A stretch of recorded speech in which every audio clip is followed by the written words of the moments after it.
Kolumun üstüne koyduğun başı düşmanlara göğsüne dayıyor musun?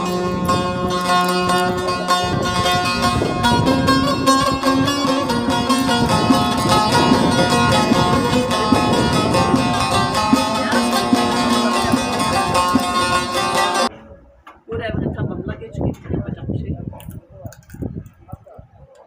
Eskiden cenaze oluyordu. Komşumda televizyonda açmazdı. Radyo ulaşmaz hocam.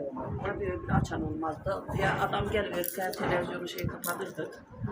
Babam öldü, bir gün sonra Murat yani oraya demiştiniz. Bak oraya demiştiniz, tamam. Ben televizyon bir gün. Genelde ben sabahleyin televizyon.